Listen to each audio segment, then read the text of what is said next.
Despite the announced three-day truce, the enemy hasn't stopped attacking Zaporozhye and the Dnipropetrovsk region. Since last night, there are already 4 dead and 5 wounded there. 1 man was killed in the Nikopol district. There, due to artillery and drone attacks, private homes, a lyceum, a shop, a cafe, and infrastructure were damaged. And 2 more were killed in the Sinelnikove region. And the Russians are continuously attacking frontline Zaporozhye with FPV drones.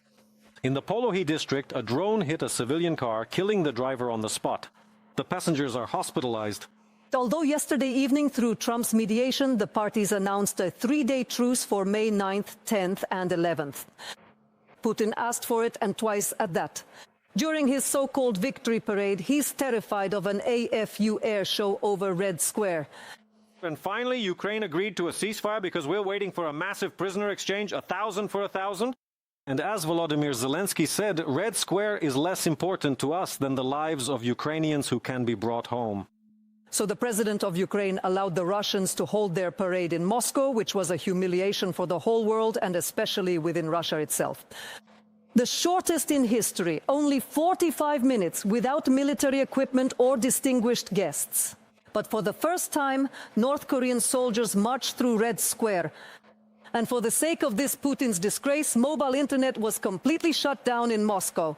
So what does Russian reality look like? Take a look. Instead of tanks on Red Square, the only vehicle is a Russian-made passenger car. Instead of missile launchers, columns of infantry. The shortest parade in history, already dubbed the Parade of Shame, lasted only 45 minutes. The show in Moscow contrasted so much with the pomp of past years that they even had to add video to the broadcast. Viewers were shown an edited clip featuring drones.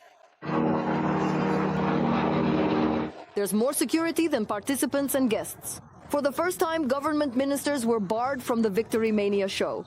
On the podium, only security officials and bureaucrats close to Putin. Among the foreign guests are traditionally self-proclaimed President Lukashenko, the CSTO ally head of Kazakhstan, the president of Communist Laos, and the supreme ruler of Malaysia, as well as the leaders of unrecognized Abkhazia and South Ossetia. In a separate column to honor the victory over the Nazis, soldiers of the DPRK marched for the first time, a country that didn't even exist during World War II. Soldiers of the Korean People's Army, shoulder to shoulder with Russian servicemen, made a significant contribution to the liberation of the Kursk region. Slovak Prime Minister Fico did make it to Moscow for talks with Putin, but he didn't attend the parade. Putin, despite the truce agreements, was still terrified of guests from the sky from the AFU. Previously, he always walked to lay flowers at the tomb of the unknown soldier. Now he even covered a few meters in an armored bus. During his speech, the dictator spoke again about the confrontation with NATO. Victory has always truly been and always will indeed be ours. And this is said by the one who twice actually begged for a ceasefire just so the parade could happen at all. In the end, Ukraine allowed the Russians to hold it at 10 in the morning in a clearly defined territorial square of their main plaza. The corresponding decree was issued by President Zelenskyi. Instead, we are waiting for a large-scale prisoner exchange, 1,000 for 1,000. Red Square is less important to us than the lives of Ukrainian prisoners who can be brought back home. Volodymyr Zelenskyi, President of Ukraine. For the sake of 45 minutes of shame in the enemy capital, mobile internet was completely shut down. Moscow airports were not operating, and 15 Russian regions cancelled the parade altogether due to fear of Ukrainian drones. In the cities that still dared to hold it, marches took place with columns of widows and mothers of the deceased so-called SVO participants. This is my son, missing in action. So you have such a double event today. I congratulate you. I congratulate you on the holiday on Victory Day, and with children in paper costumes of tanks and planes. Hooray. All this Putin show called the Victory Parade resembles a banal farce. No demonstration of strength and no historical connection with the events of 45? Olena Honcharenko, We Are Ukraine, Marathon United News. This day of Victory Mania looks especially strange and humiliating, considering the Russian losses on the Ukrainian front. The General Staff of the AFU has updated these figures. So, over these 4 years in Ukraine, more than 1,300,000 soldiers of the Russian Federation's army were eliminated and maimed. Almost 12,000 tanks, over 40,000 artillery systems, more than 30 ships and over 400 aircraft have been destroyed. This explains why the parade in Russia took place without soldiers and without military equipment. Well, actually, in the temporarily occupied Crimea, they decided to keep it simpler. There, the occupation authorities officially announced the cancellation of military parades and mass events in general. Gauleiter Sergei Aksyonov justifies it with security considerations. But in reality, the Muscovites there are also terrified of Ukrainian drones. So, how did the defense forces of Ukraine rewrite the Russian script for Victory Day? Watch. Ukrainian drones fly in Crimea more often than Russians go on vacation, which is why the traditional military parade for Victory Day was cancelled. There was no immortal regiment either, because Russians and collaborators on the peninsula are frightened by constant explosions.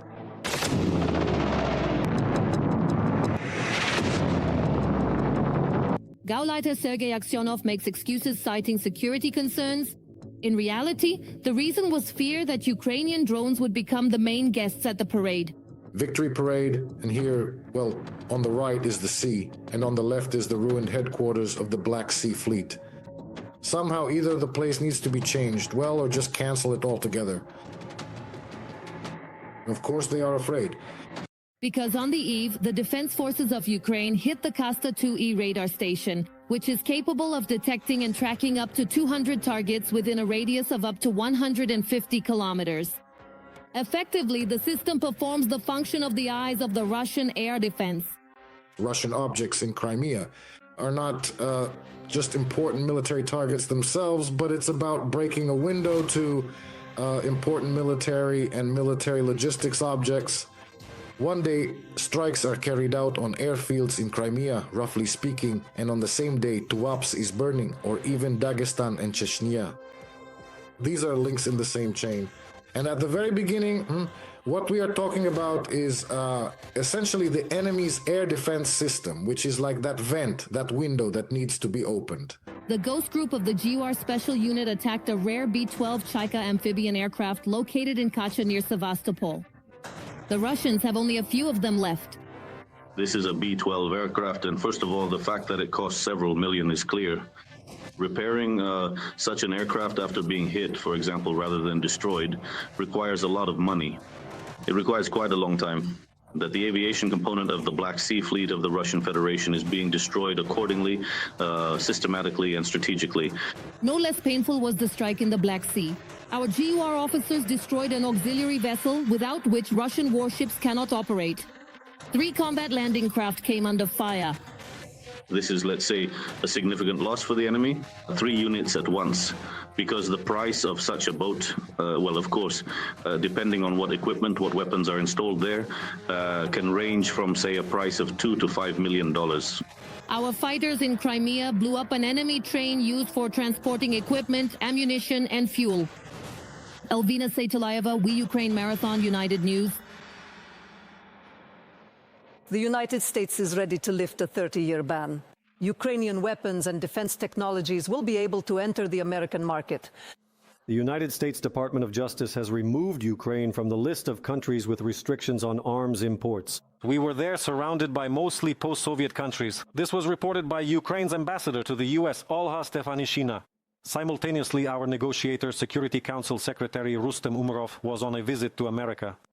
And one of the most pressing issues of these meetings is military cooperation between Kyiv and Washington. So, which of our technologies are the Americans interested in, and what do we hope to receive in return? Our own correspondent from New York will tell us more. Yuri Hula. More than 4 years of full-scale war have changed not only our army, but also Ukraine's role in the global defense industry. Until recently, Kyiv was mostly asking Washington for weaponry. Now, Ukraine itself approaches the U.S. with technologies that have been battle-tested and proven their effectiveness against the Russian army. Various types of drones, new electronic warfare developments, detection and interception systems. And this is just the beginning of a potential list of Ukrainian solutions that allies have been eyeing for a long time. And even when they officially distanced themselves from our weapons, the equipment spoke for itself. Interceptor drones and our specialists helped shoot down Iranian Shaheds in the Middle East and became a low-cost response to a threat that usually consumes expensive missiles. Oh, there it goes! Whoa! And now the U.S. is preparing to review rules that have been in place for nearly 30 years. The Department of Justice is proposing to remove Ukraine from the list of countries subject to restrictions on the import of firearms and ammunition. The adoption of these rules will legally unlock opportunities for the permanent import of certain categories of Ukrainian weapons, ammunition, and their components to the U.S., removing artificial regulatory barriers for Ukrainian defense tech manufacturers to enter the U.S. market.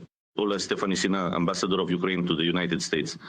Under the new approach, applications for arms imports from Ukraine will be reviewed by the American Bureau of Alcohol, Tobacco, Firearms, and Explosives, each one on an individual basis. Previously, any request from Ukraine was automatically rejected. Now, the Department of Justice plans to change the rules for importing weapons from post-Soviet countries, including Ukraine, Georgia, Kazakhstan, Kyrgyzstan, Moldova, Turkmenistan, and Uzbekistan. The Russian Federation will remain the only country on the list subject to American restrictions. And while the US is opening doors for Ukrainian defense technologies, weapons are also moving in the opposite direction. The State Department has given the green light for the sale of nearly $400 million worth of JIDAM precision munitions to Ukraine. These are aerial bombs with GPS guidance and extended range. They can strike targets at a distance of up to 75 kilometers. For Ukraine, such systems are important as they allow for more precise strikes on Russian targets without bringing aircraft into the range of enemy air defenses. The proposed sale will contribute to strengthening Ukraine's ability to counter current and future threats by providing it with additional means to perform self-defense tasks and ensure regional security through a more powerful air defense potential. From a statement by the United States Department of State. All of this is gradually forming a new formula for relations between Kyiv and Washington. America remains one of the key suppliers of weapons to Ukraine, but now the United States is also looking more closely at our defense decisions. Against the backdrop of these changes, NSDC Secretary Rustem Umerov arrived in Miami this week. In Florida, he met with Trump's negotiators, Steve Witkoff and Jared Kushner. The main focus is the humanitarian track, the return of our prisoners held by Russia.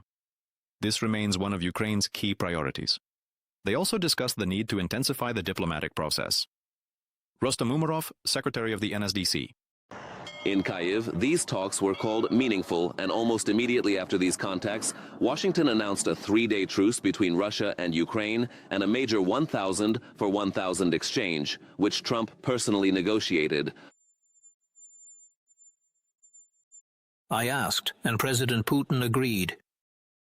President Zelensky agreed, both without delay. And now we have a small window of time when people won't be killed. That's very good. They also agreed to return 1,000 prisoners from each side. In terms of human loss, this is the worst it's been since World War II. I'd like to see it stopped. The next stage of peace talks could take place in Ukraine. Zelensky stated that Kyiv is expecting a visit from Witkoff and Kushner. The new date, late spring, early summer. Although Ukraine still needs American weapons, the full-scale war has shown that allies need not only large defense budgets, but also solutions that work here and now. And this is exactly what changes Ukraine's role from a recipient of aid to a partner. From New York, Yuri Gula, We Are Ukraine, United News Marathon.